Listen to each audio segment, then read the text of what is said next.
Fuego Cruzado, donde tarde o temprano todos somos protagonistas. ¿Cómo está usted? Muy buenas noches. Ya estamos de nueva cuenta en su programa Fuego Cruzado. Muchísimas gracias a quienes nos hacen favor de vernos allá en el estado de Campeche, en Yucatán, aquí en su entidad anfitriona, en Quintana Roo. Mi nombre es Lilia Arellano y los invito a que, para que entendamos de qué se trata el tema de esta noche, veamos juntos la cápsula que Jorge González Durán nos ha preparado.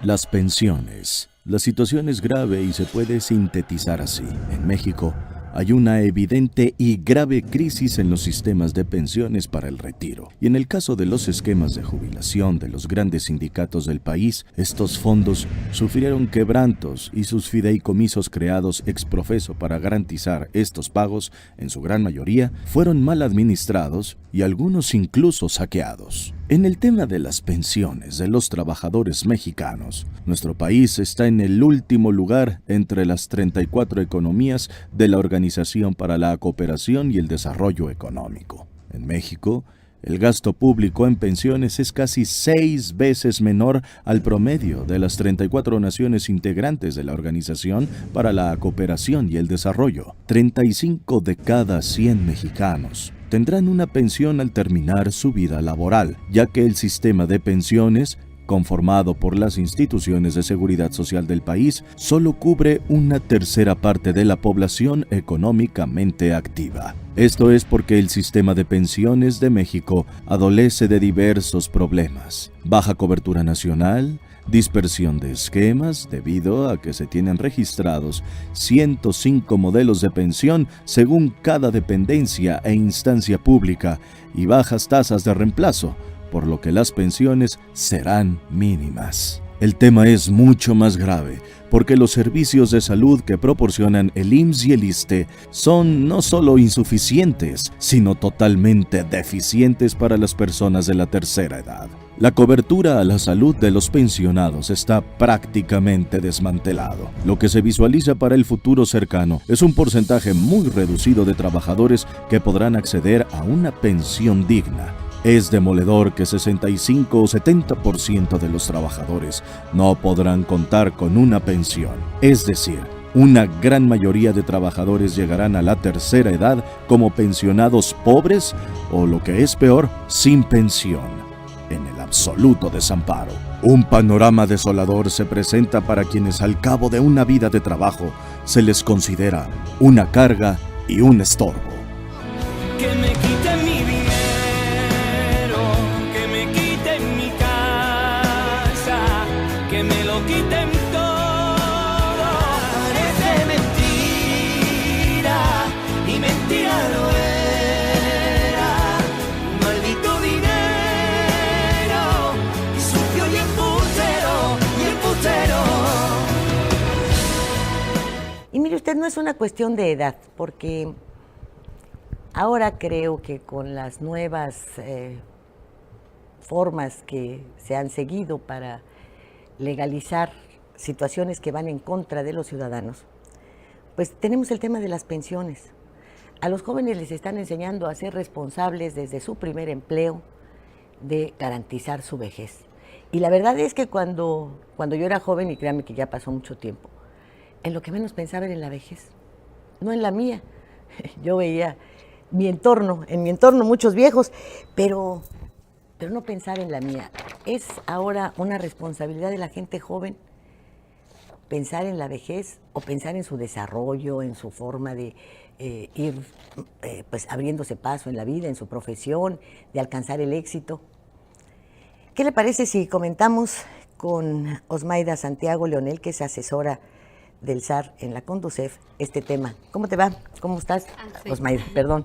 Hola, ¿qué tal? Muy buenas tardes. Hola, ¿qué tal? Pues en la Conducef tenemos ahí con esto del sistema de ahorro para el retiro. Óyeme, sí, mucho de qué hablar, ¿verdad? Así y sobre es. todo el encaje que existe en los bancos y las comisiones y las pepenadas que le dan a las cuentas y la probable desaparición. Don Fernando Castro es subdelegado de prestaciones de la delegación Quintana Roo del ISSSTE. ¿Cómo le va? Pues muy bien, muchas gracias por la invitación. Y sí, el sistema pensionario en México ha tenido mucha evolución, y también creo que lo platicábamos, que es una oportunidad para que los jóvenes se hagan responsables de su futuro. ¿Es una oportunidad o es una manera de amargarles la juventud? Yo creo que es una Ay, manera de hacerse responsable de ¿Y en qué una momento las madurez. personas que han manejado las prestaciones y los descuentos que les han hecho a los trabajadores se han hecho responsables de este dinero? ¿Por qué lo llevaron al quebranto? ¿Por qué no lo invirtieron? ¿Por qué no tienen los fondos suficientes? ¿Por qué pedirle a los jóvenes una responsabilidad que los adultos no hemos tenido? Y sobre todo los adultos con poder. Ahorita me dice, ¿no? Porque si no, me va a ganar la plática. Luisa Barrón Maldonado, ella es coordinadora de la carrera de Finanzas de la Universidad de Anáhuac. Luisa, ¿cómo te va? Muy buenas noches. Buenas noches a todos los que nos están viendo. Y pues bueno, con este tema efectivamente, como decíamos al principio, muy polémico, y pues vamos a estar aquí para poder, sobre todo mi especialidad en finanzas, que les pueda apoyar para que salgamos adelante con este proceso. Gracias. Juan Bosco García, delegado de la Conducef en Quintana Roo. Juan, ¿cómo estás? Buenas noches. Muy buenas noches al público. Y creo que el tema de pensiones es un tema profundo, pero sobre todo estamos, como muchas de las cosas actualmente, en un cambio de paradigma, desde ver la visión de una pensión ya no se contempla como anteriormente, que era trabajar toda una vida y esperar a llegar a la vejez para poderse retirar. Ahora es parte de una construcción que sí tiene que ver con un modo de ver diferente la vida laboral, que empieza desde la edad más temprana, dijéramos laboralmente, pero también tiene que ver con la gente que ya tiene muchos años, que ve todavía una oportunidad en este nuevo modelo de pensiones de poder mejorar un poco la percepción de recursos una vez que se hayan retirado, ¿no? Pues yo lo que quisiera en estos momentos es que se pusiera así de moda nueva y rápidamente el trasplante de córneas, ¿no? Y ver estas cosas de la vejez pues con los ojos que las ven ustedes, que me hicieran favor de pasarme las suyas, porque yo no lo veo igual. Han incrementado el número de años para retirarte, lo que es garantía que del trabajo a la tumba, ¿no? ¿En qué momento puedes empezar a disfrutar de tus años de trabajo, de lo captado, si además todo esto que has ahorrado, ya sea a través del fondo de pensiones, que todavía se alcanza porque no puede ser para la gente que ya estaba inscrita en esta forma, o a través del fondo para el retiro, porque te lo entregan a cachitos, no hacen una entrega total, y el cachito que te corresponde pues como que tampoco va a alcanzar si seguimos con toda esta alza de alimentos y de todo. Me doy cuenta que en este estado, particularmente en la península en general, y en la otra península, en la de Baja California, hay grandes extensiones de terrenos que adquieren inmobiliarias para venta de casas para pensionados. Es decir, ya terminaste tu edad laboral y todavía tienes la posibilidad de seguir incrementando tu patrimonio familiar a través de las pensiones. En México no. Y bueno, resulta que para que te den un trabajo 40 años es estar muy viejo, pero si estás dentro de un empleo, tienes que aguantar hasta los 70 años para considerarte viejo. Entonces, es un contrasentido. Y yo creo que hay una jerarquización cuando uno es joven de las cosas que debe enfrentar, porque hay otras que son responsabilidades de las autoridades, entre ellas garantizar tu vejez. Porque ya empiezas tu etapa laboral y te empiezan a descontar dinero. Entonces ya con eso tú estás cumpliendo con tus impuestos, con si estás en un sindicato que te cobran una cuota extra. En fin, tú ya estás metido en esa vorágine de tu vejez para que encima pues tengas que pensarlo y ver quién te va a administrar. No sé, ¿por qué no empiezan ustedes? Porque ese es mi punto de vista y pues quisiera escucharlos. Bueno, yo creo que sí es importante aquí un poquito comentar que el sistema de pensiones ha variado, ha tenido tres procesos muy importantes, bueno, tres cambios muy importantes. Yo me voy a enfocar un poquito en lo que es las pensiones del IMSS. Ahí viene el licenciado por parte del ISSSTE, entonces yo voy a explicar un poquito lo que son las pensiones del IMSS, que en épocas anteriores, estamos hablando de un periodo de 73 hacia atrás, existía un sistema de reparto en donde el ahorro que se iba acumulando para las pensiones se repartía al momento de que un trabajador tenía derecho a pensión, era cantidades iguales para todos. Entonces, ese fondo no era suficiente en su momento para todos los trabajadores, o no era equitativo, por decirlo así, porque a lo mejor un trabajador que ganaba más, pues recibía la misma cantidad que un trabajador que ganaba menos. En el 73 se cambia el sistema y se crea, sigue siendo un sistema de reparto, pero el cálculo de la pensión se hace en base al salario del trabajador. Se hace que al momento de que el trabajador ya tiene derecho a una pensión, que es a partir de los 60 años por cesantía o hasta los 65 años por vejez, el cálculo de su pensión va a ser en base al salario que el trabajador recibe. Se saca un salario promedio de los últimos 5 años y se hace el cálculo para que se le pague su pensión mensual. Hasta esto fue del 73 hasta el 92. En cuestión de pensiones, el trabajador tenía que cumplir al menos 2 requisitos. Uno, tener la edad, que eran mínimo 60 años de edad, y 500 semanas de cotización vigentes. Había un problema de que si un trabajador dejaba de trabajar mucho tiempo, se perdía la vigencia de derechos, entonces no tenía derecho a una pensión. Desafortunadamente, en ese periodo, pues si un trabajador no tenía derecho a pensión, pues no tenía derecho a recibir nada, y pues el dinero sí lo perdía, por decirlo así. Se crea a partir de ese momento el SAR. Del 92 al 97 se crea el SAR como un ahorro adicional a la pensión, para que si un trabajador no tenía derecho a pensión, al menos pudiera su retiro.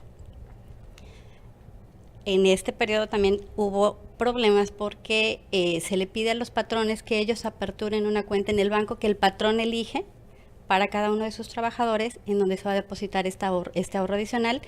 Y ya a partir del 97, como cada que un trabajador cambiaba de patrón, pues era un nuevo banco, era una nueva cuenta, se crea la Afore con la intención de que el trabajador, aunque cambie a diferentes empleos, tenga una sola cuenta individual.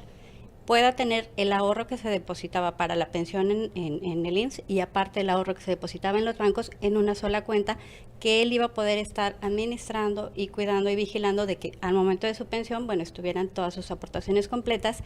Si tenía derecho a pensión, la parte proporcional al depósito para pensión se le entrega mensual, pero el ahorro que se crea del SAR como un ahorro adicional, pues tiene derecho el trabajador a recuperarlo.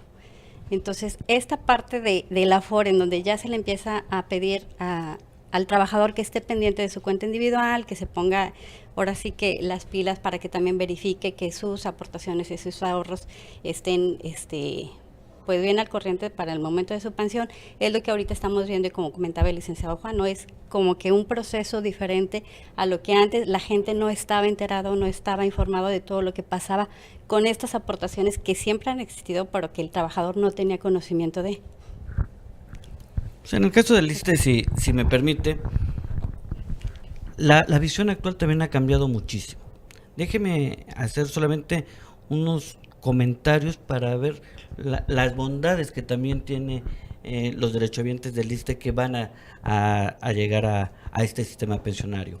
Anteriormente se tenía la costumbre o la obligación de ir cada 6 meses a hacer su pase de vigencia, que se nos hace ahora una cosa realmente de locura, ir a decir cada 6 meses sigo vivo, el famoso pase de vigencia. Eso ya acabó, nunca más, ya no existe.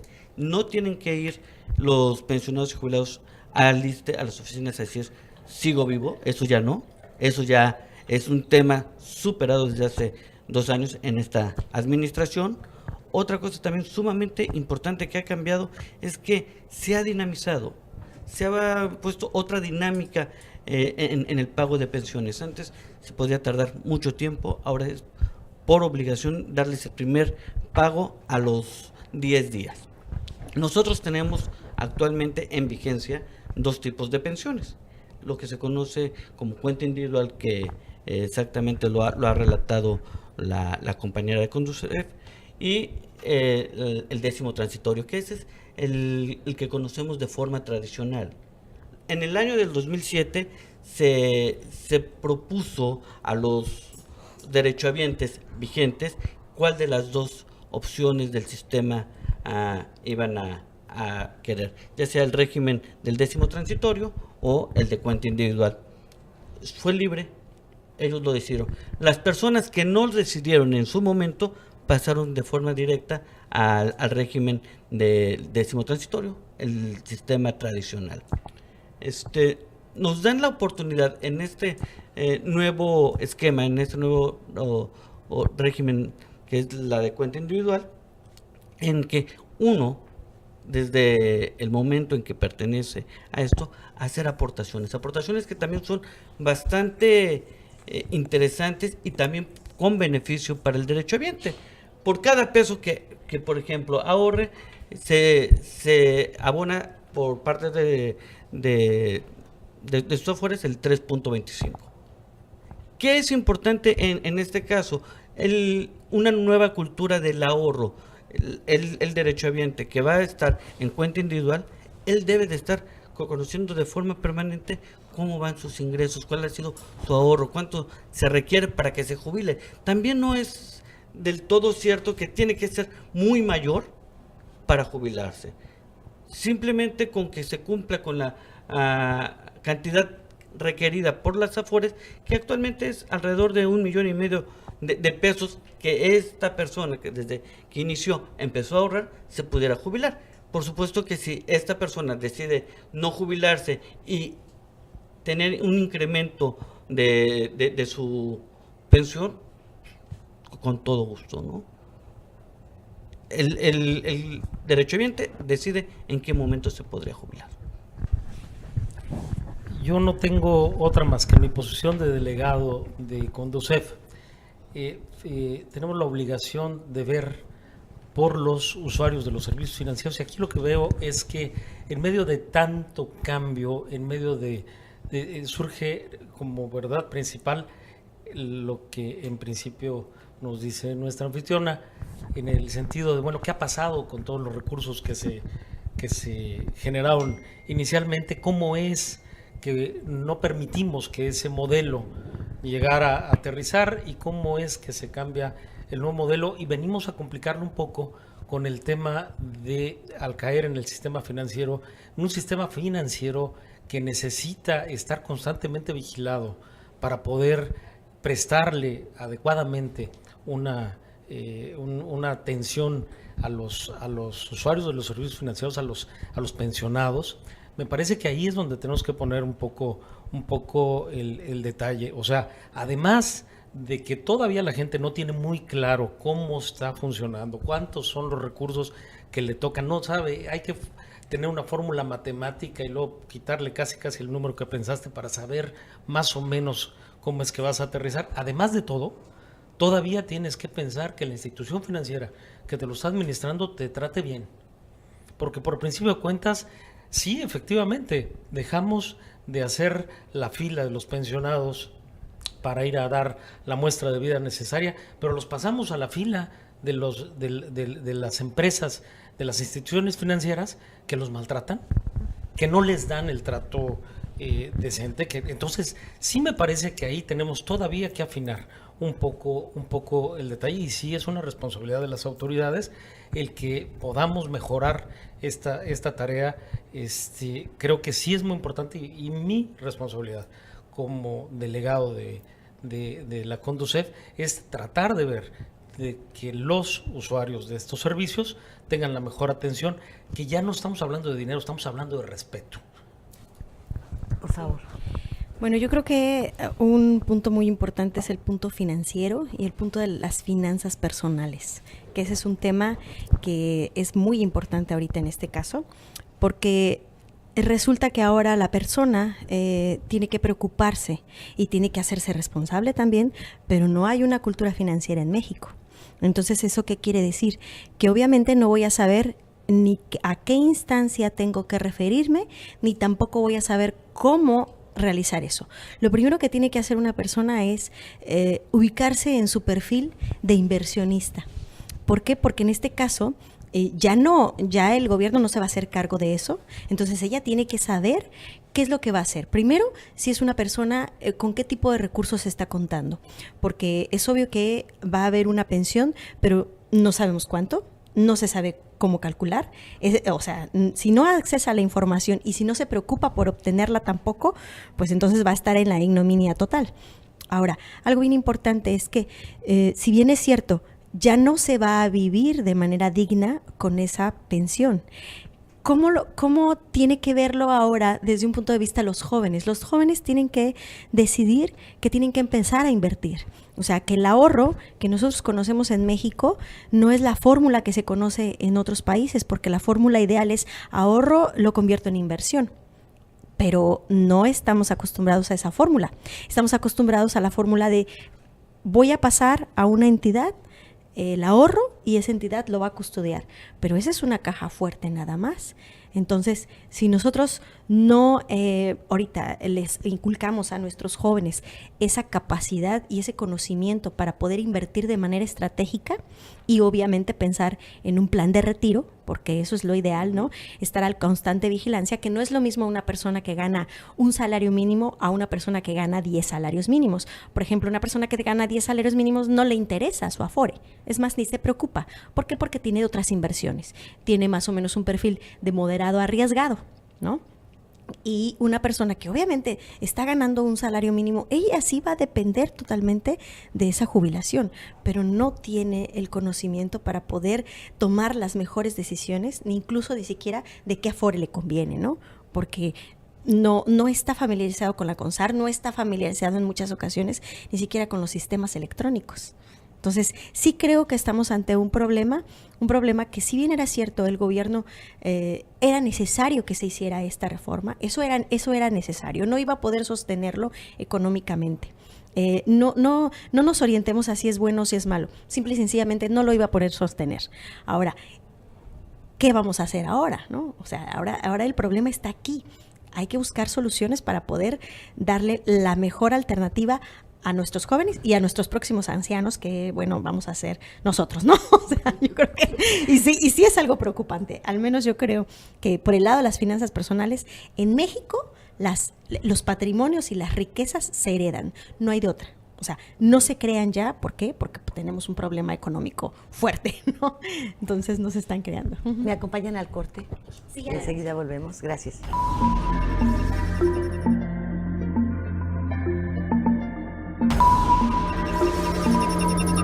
Fuego Cruzado. Pues creo que todos hemos escuchado muy atentamente cada una de las exposiciones. Y de las mismas surgen muchas preguntas. ¿Por qué nos olvidamos del dinero recaudado de las pensiones y no exigimos cuentas sobre él? ¿Por qué, si es una cantidad que se deposita, se supone que en una cuenta especial dentro de los organismos, el IMSS, el ISSSTE, etcétera, le podemos pedir a la gente que piense como inversionista y a los señores que tienen la responsabilidad de administrar nuestros impuestos y nuestros fondos y que tienen la escuela, los bancos, tantas cosas a su disposición, no se los exigimos para poder hacer de estas inversiones realmente un capital que permita enfrentar, ¿no? Eso de que México no pudo enfrentar, no me digas. Pues es que las corruptelas en el IMSS, la compra de equipo a sobreprecio, la compra de muchos de medicamentos, de todo eso, igual en el ISSSTE, bueno, pues formaron toda una cadena de corrupción en la que también participaron las pensiones y nadie se preocupó por invertirlas, por hacer de ellas un capital productivo. Entonces, ahora sí debemos de pedírselo ¿a quién? ¿A los que están en intendencia? Es muy fácil decir, pero si junta 1,5 millones ya se puede retirar. ¿Usted cree que la gente que gana 2 o 3 salarios mínimos junta antes de los 50 años 1,5 millones? Por supuesto que no. Entonces, pues está condenada a trabajar toda su vida. Y bueno, estamos hablando de la gente que tiene poca capacidad para poder sobrevivir a una etapa de vejez sin estar pidiendo limosna, caray. Entonces, bueno, yo no le encuentro bondad, ninguna bondad. Si vamos con los bancos, pues tienes toda la razón. Para empezar, la banca es extranjera, ¿verdad? Entonces, ¿cómo le vamos a pedir a estos señores que sacan todas las utilidades que reciben, que tengan compromiso con el país cuando han puesto las tasas de interés que se le da su gana y que no rigen en sus matrices, alegando que se trata de situaciones autónomas, ¿verdad? Que son sucursales o como le llamen, pero que son autónomas en sus decisiones. Entonces, pues aquí cobran el 50% de interés anual. Pues cóbralo. ¿Por qué vas a cobrar el 18% que cobramos en España, por ejemplo? ¿No? Entonces, ¿cuál es su compromiso con el desarrollo del país? Ninguno. ¿Cuál es su compromiso con el dinero que depositan en el fondo para el retiro? Ninguno. Y tan no lo tienen que cobran comisiones por el manejo de cuenta de un dinero que está sin mover, inamovible, que también tendremos que exigirle que, bueno, según ellos lo invierten, sí, pero con esa clausulita que tienen allá, de que tienen un porcentaje para ser invertido en estos de riesgo, ¿no? En inversiones de riesgo, le pegan cada rasurada, que no tienen vergüenza. No tienen vergüenza. O sea, les puedo poner 2 ejemplos muy claros. Una persona de aquí que le descontaron cerca de 70,000 pesos, a mi hermano 27,000. Dices, bueno, ¿qué es esto? Ahora ve y reclama. Bueno, por lo menos ve y pregúntale, oye, ¿en qué los invertí que perdí, compadre? Pues no te van a decir, porque son inversiones globales.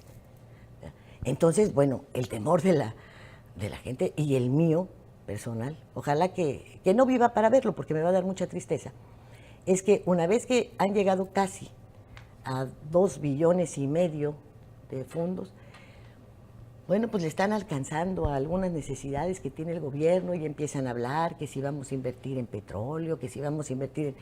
Y bueno, oigan, aquel fondo que hicieron los braceros, depositando su dinero en gobernación, y que a su regreso a la vejez lo siguen peleando después de 20 años, ¿no? Entonces, ¿cuál es el futuro? Si con la mano en la cintura se quedaron y no les importó ni siquiera justificar qué habían hecho con las pensiones recaudadas en el ISSSTE, en el IMSS, ¿les va a preocupar esto cuando tienen además una banca cómplice? Yo me pregunto, ¿es realmente sano decirle a la gente, piensa en cómo inviertas, cuando no se lo exigimos a los que tenían el dinero, a los que tienen el dinero, a los que no deben de estar cobrando comisiones, porque pues el dinero ahí lo tienen para manejarlo, para hacerlo productivo? ¿Por qué el dinero de los bancos, el que tienen de su fondo legal y en fin, sí lo hacen productivo? Y el de los cuentavientes no. ¿Por qué? A ver, yo sí quisiera hacer un par de comentarios, si me permite. El sistema de cuenta individual en el ISSSTE se tiene contemplado, tampoco es llegar a una vejez en donde ya no se le permita hacer absolutamente nada. Hay una edad tope que, en el caso de que no se haya juntado lo necesario para una jubilación, se tiene contemplado un mínimo garantizado que le dé la oportunidad de 2 cosas. Uno, de una vida digna, no estamos hablando de un salario mínimo. Y segunda, el ISSSTE tiene todavía todas las prestaciones de ley que todavía la va a poder disfrutar estos jubilados, ¿no? Esto por una parte. Por otra parte, estamos hablando ahorita que el sistema de pensiones de mayor impacto actualmente todavía sigue siendo el 10º transitorio. El 10º transitorio es el que se viene trabajando de forma tradicional, ¿no? Sí, pero hablamos de la burocracia. Sí. Pero está la clase trabajadora, claro, en general, ¿verdad? Claro. Pero entonces, como una institución del Estado mexicano, esta parte sí la ha cuidado mucho. Esta parte sí ha estado muy al pendiente el ISSSTE, junto con Pensionista, que es un área desconcentrada. No está ligada a la estructura como tal, es una área desconcentrada, pero que estamos muy vigilantes, y que estas empresas y estas afores que tiene este sistema, bueno, están reguladas también por la CONSAR, ¿no? Que también es otra institución del Estado mexicano que le da certidumbre a la derechohabiencia, ¿no? Y yo creo que, a diferencia de lo que sucede con los bancos, me supongo que son menos las quejas que reciben sobre Pensionista, por ejemplo, ¿no? Muchísimo menos las quejas que son del Pensionista, pero también entendamos un poco que el tema es que un trabajador al servicio del Estado tiene un salario dividido, un salario base, que es sobre el cual se aporta la pensión, y un salario real, que es el que genera el salario completo, ¿no? Entonces ahí tienes una complicación, porque es muy diferente el salario de un burócrata al salario de una persona que aporta hacia el seguro social, ¿no? Entonces, por fortuna, creo yo que está muchísimo mejor manejado de manera más seria los fondos de pensiones del ISSSTE que los fondos de pensiones que se están derivando hacia las instituciones financieras, porque yo insisto en la complejidad, independientemente de todo lo que hemos platicado, de lo complejo, de lo difícil, de la cultura financiera que se tiene que generar entre la ciudadanía, independientemente de todo, está la falta de atención por parte de las instituciones financieras, si no es que pudiera llegar hasta la indolencia, para no darle el trato adecuado a quien le está confiando su dinero, y además no solo eso le está generando. Y yo coincido mucho con nuestra anfitriona en el sentido de que por qué ese dinero no genera los mejores rendimientos, incluso mejores que los demás, por ponerle una zona de mucho mejor rendimiento. Creo que eso es parte de lo que tendríamos que revisar, y me refiero a autoridades que no estamos en este momento aquí, ¿no? Porque si vemos las cajas de ahorro que forman los trabajadores en una empresa, de manera particular, ¿no? Cada quien aporta ahí una cantidad y luego lo prestan a un interés y están pendientes de tal y tal. Y a final de año, pues les entregan unos buenos dividendos. Oye, más es como decirle a una ama de casa, por favor, vaya y denle unas clases ahí a este señor Meade, ¿verdad? O a Videgaray, de cómo administrar el dinero, porque a usted con 2 o 3 salarios mínimos le da de comer a 5, los manda a la escuela, les compra zapatos, hace milagros. Y este señor con 3 billones más una deuda de otros 4 que han incrementado billones de pesos, pues es incapaz ni siquiera de generar las condiciones de empleo que requiere el país. Porque pues, el Estado obviamente se pide un aparato burocrático más delgado, pero las condiciones de inversión las tiene que generar y no las genera. Entonces, ¿por qué no recibir clases de estos señores que hacen sus cajitas de ahorro, hombre? ¿Que hacen sus fondos o no? Sí, creo que a partir de 1985, si mal no recuerdo, se autoriza que se utilice los fondos para capital de riesgo. En este caso no es el caso del ISSSTE, no, es el caso de los del IMSS. Y ahí sí creo, bueno, desde mi punto de vista financiero, obviamente México sí tiene mucha cultura en capital de riesgo, pero no hay un marco jurídico que garantice una efectividad del mismo. Efectivamente, como comenta aquí el licenciado, pues bueno, si bien es cierto, la institución financiera, no tenemos un sistema financiero tan fuerte como para que sancione a estos bancos, pues obviamente ellos van a invertir en lo que ellos mejor quieran. Hay que recordar la regla que a mayor riesgo, mayor inversión, pero también obviamente estamos pasando por mayor riesgo y como dices, bueno, hay mucha gente que se ve perjudicada con esas apuestas al capital de riesgo. A ver, la Bolsa Mexicana de Valores tiene una serie de reportes sobre las empresas exitosas, ¿verdad? Bueno, entonces, ¿a qué le llamo yo capital de riesgo? La ICA tenía, por ejemplo, bajas sus acciones, pero apenas se dijo que Carlos Slim estaba comprando un porcentaje y se fueron al cielo, ¿no? Entonces, que escogemos en ese capital de riesgo para llevar a las pérdidas que obliguen a descontar, pues empresas que, pues yo no sé si las inventaron, la verdad, porque si no te informan, pues obviamente no son las empresas exitosas, no lo son. La salida incluso de la casa de bolsa de los que construyen casas, de todos estos constructores tan fuertes, ¿qué trajo consigo? ¿Había inversiones en vivienda? Pues seguro que sí, ¿verdad? Pero, ¿y todas estas empresas así como salieron, que no tenían las grandes extensiones de tierra como garantía? Bueno, entonces, ¿en qué áreas o este capital de riesgo, a dónde lo veo? Porque también veo que en la bolsa pues es un paraíso fiscal, ¿por qué no invirtieron en la cervecería Modelo antes de su venta? O qué sé yo, ¿no? ¿En qué empresas invierten? ¿Cuál es la posición en la bolsa como para que puedan informar de manera global? Fíjense que pues el porcentaje que tenemos del 50% de los señores de esto lo estamos invirtiendo en tal empresa o en tales acciones y el otro 50% en tales acciones. Entonces, para que siquiera pues sepa la gente que está guardando su dinerito mes tras mes, pues si realmente existe esa empresa, si lo están haciendo de manera correcta y si no, pues comentar. Porque pues, no puede ser que le demos al gobierno las facultades de todas las decisiones sin intervenir, ¿verdad? Por lo menos nos dejan el día del voto. Y bueno, ¿por qué tenemos que entregar nuestro dinero de esta manera tan ciega? Aquí es donde yo retomo un poquito el comentario que hacía la licenciada de que necesitamos y nos hace falta todavía cultura financiera, pero también creo y considero que es una correlación. Gobierno tiene que actuar y aplicar lo necesario para proteger las pensiones de los trabajadores, pero yo como trabajador también tengo que participar. Comentaba usted, ¿por qué no puedo saber yo en dónde están mis aportaciones, en qué las están invirtiendo? Claro que sí puede saber, pero también mucha gente no lo hace, no pregunta, no está interesado. Entonces yo creo que ahí hay un poquito ¿de quién es la obligación? Eso es lo que yo preguntaría. Creo que de los dos. Sí, pero en el grado en el que te ubicas, en el país en donde estás.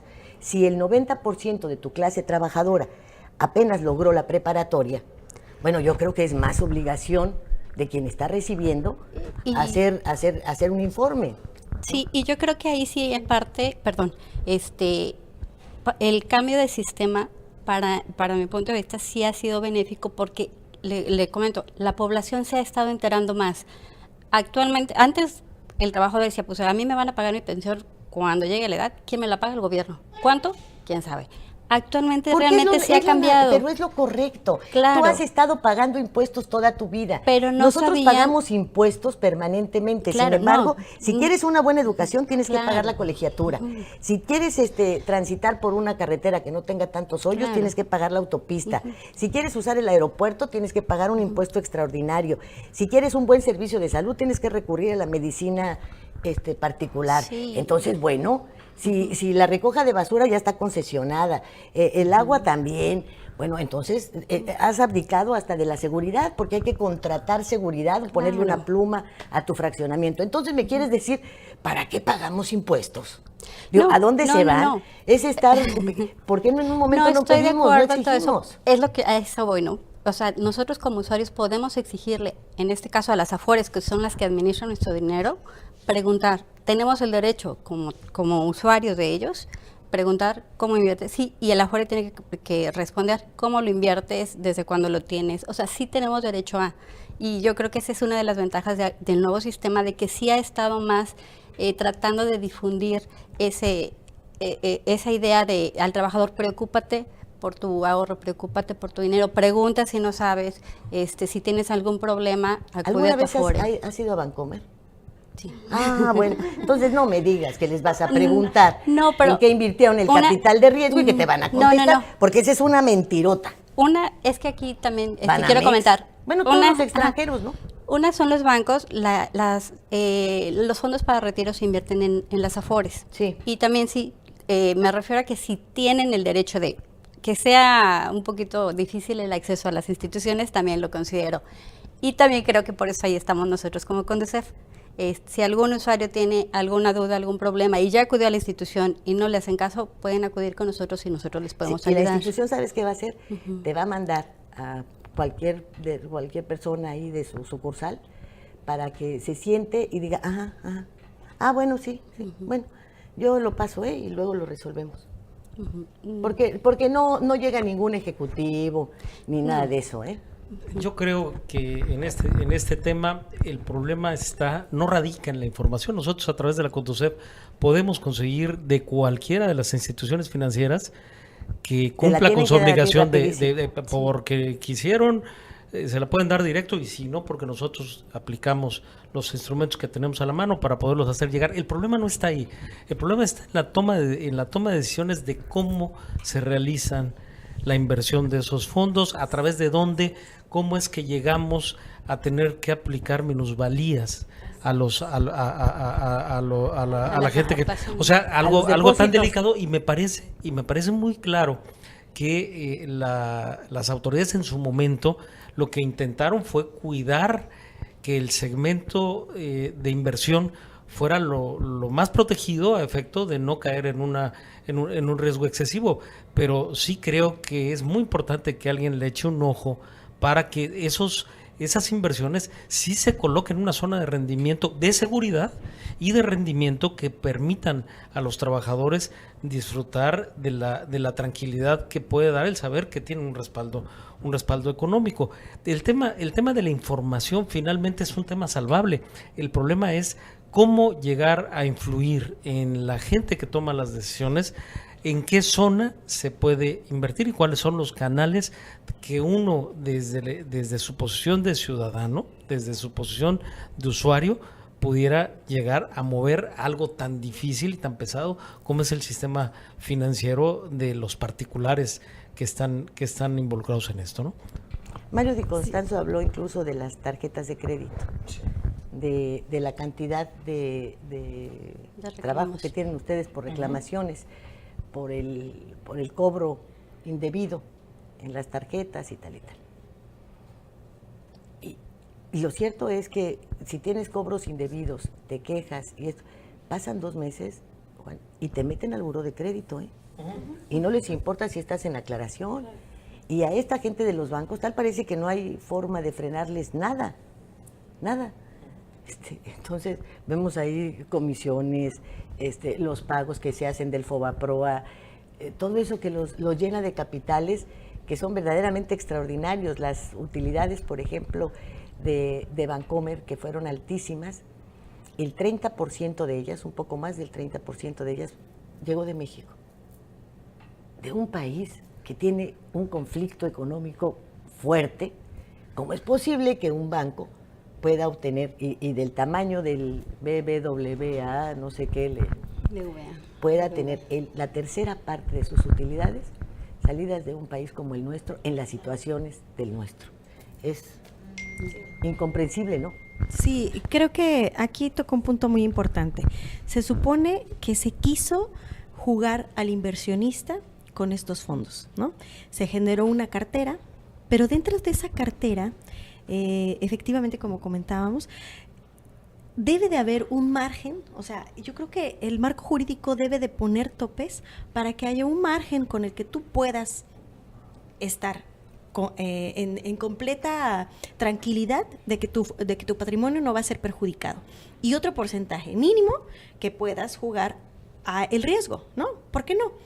Pero cuando estamos manejando, efectivamente, no debía de por qué es manejarse minusvalías. ¿Por qué? Porque estamos tomando un término en el que la gente va a ser una gente adulta, donde ya no va a poder trabajar, donde ya no es productiva. Entonces ya no va a poder recuperar esas minusvalías. Entonces sí creo que ahí el marco jurídico, insisto, necesita ser más concreto, más específico, porque si volvemos al punto de la bolsa, hace ratito tocaba el punto de la bolsa, nuestra bolsa mexicana es una bolsa mexicana dentro de lo que cabe sólida. Es una bolsa mexicana que tiene una estructura, un modelo bastante completo. Porque lo sostienen 4 o 5 empresas, no más. Lo demás es capital extranjero. Exacto. Especulativo. Tenemos ¿verdad? un cuarto de lo que es la bolsa de Inglaterra y un cuarto de lo que es la bolsa de Estados Unidos. O sea, es una bolsa controlable y es una bolsa que 60% funciona bien. De gente en la pobreza. Claro. O sea, es capital especulativo. Entonces, sí, efectivamente, o sea, las personas de los bancos no necesitan clases, sino lo que necesitan son frenos, ¿no? Más bien dicho, ¿no?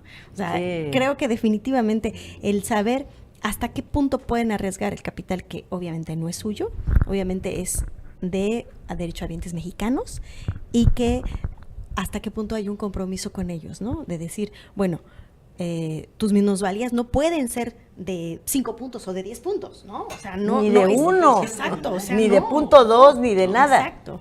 Nada. Nos vamos al corte y enseguida volvemos, porque pues resulta que esto de la igualdad tan que se promueve tanto y tal, pues no entra al sistema de pensiones, ¿no? Vámonos al corte y enseguida volvemos.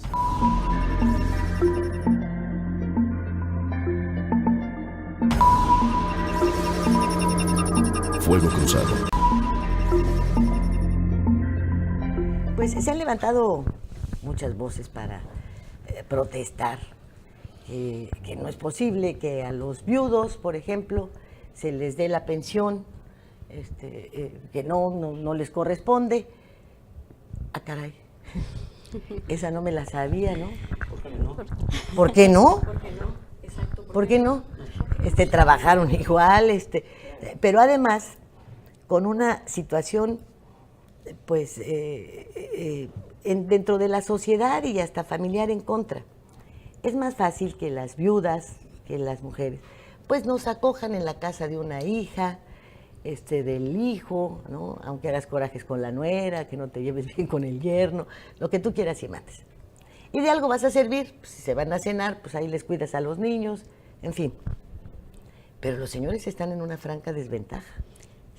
En una franca desventaja, porque si lo que tienen son hijas, ay caray, no, pues hay cosas que no van a poder comentar, que suceden en la vejez, en cuanto al funcionamiento de tu organismo. ¿Y a quién se lo vas a comentar? A tu hija no puedes. Y encima de eso, ¿vas a llegar con una mano adelante y la otra atrás? Bueno, ¿qué es eso? Por eso yo normalmente hablo, pues que no se ejerza la violencia de género, pero del género humano, ¿no? Claro. No de esta división absurda, que no, que se evite, ¿no? Estar hablando de la paridad de género, no, pues que se busquen capacidades, otras cosas. Y bueno, ya está en esto, como que ya, ¿qué vamos a hacer? Si me permite, nosotros al interior del ISSSTE, en todo momento se tiene contemplado la transmisión de pensión para los que sean beneficiarios, ya sea el esposo o los hijos, y ese es un buen dato, los hijos que estén estudiando hasta los 25 años. Uy, quien estudia hasta los 25 años ya fue fósil, ¿no? Ya cobra una lana en la universidad. O a lo mejor está haciendo una maestría, pero vamos, creo que es una institución que está en apoyo a todos los derechohabientes.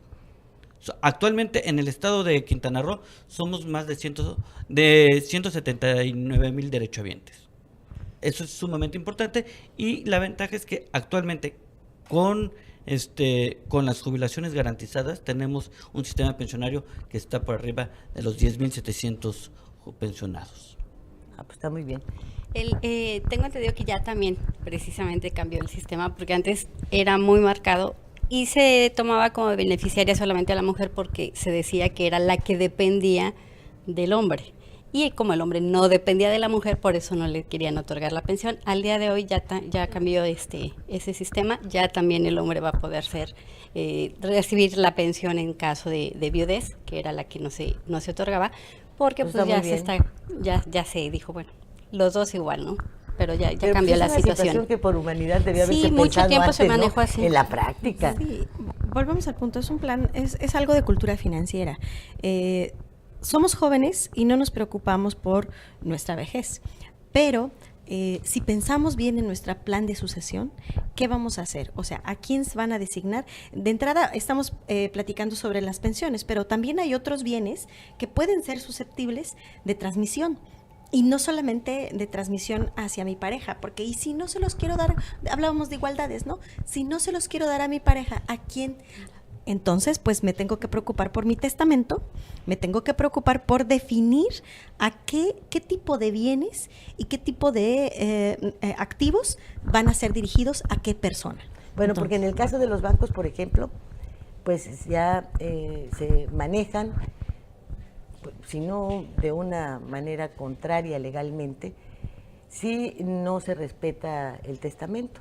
Si tú en una cuenta de banco pones a Juan Pérez como beneficiario y te mueres, pues Juan Pérez va a cobrar tu cuenta o tu seguro de vida, independientemente de que tu testamento diga que Benigna López es la dueña absoluta, ¿no? O la beneficiaria absoluta, o como le llamen. No entiendo. Entonces tú dices, bueno, esta cultura financiera, todos estos tienen fe para, como se les da a los notarios públicos para poder hacer esto. ¿La tienen los bancos? Yo creo que no. Si hay un testamento, es revocable. O sea, sí puede haber esa intromisión para poder dedicar No, a señora, la persona. no. Te puedo poner 200,000 ejemplos sobre el escritorio, con nombres y señales. El banco dice, aquí dice beneficiaria Juana Pérez, ¿eh? Y entra Juana Pérez. Sí, claro. Y en el seguro igual. Es la decisión de su cuentaviente y dicen que protegen a su cuentaviente y entonces lo que diga el testamento. Y bueno, como también en México hay mucha casa chica, ¿verdad? A veces por ahí te salvas. Señores, muchísimas gracias. A ver, Solamente una cosa y rapidísimo. Nosotros en el ISSSTE hemos puesto en marcha con la instrucción de la maestra Coramalia Castella, que es la delegada, una capacitación permanente a todos nuestros derechohabientes. Estamos yendo a las dependencias, estamos yendo a los sindicatos, les estamos ofreciendo cursos de capacitación, hasta de nutrición, para que conozcan los 21 derechos que tienen cada uno de ellos. Ah, qué bueno. Pues Algo yo muy rápido invitar para a la despedirnos. gente que si tiene dudas, de verdad no se quede con dudas, puede acudir con nosotros, que es importante que tome conciencia de que es una cuenta de ella, para ella y para su retiro, entonces que esté pendiente porque puede hacer muchas cosas con ella. Que acudan, por favor, a la Universidad Anáhuac de Cancún para tomar sus cursos de cultura financiera, finanzas personales, que son muy importantes, y sobre finanzas para MIPYMES, que también hace mucha falta, ¿no? Juan. Importantísimo que la cultura financiera permee hacia todos los estratos sociales, porque estamos precisamente girando en ese entorno y es donde mejor podemos defender nuestros intereses en el tema económico, que además se ha convertido el tema económico en el eje social, ¿no?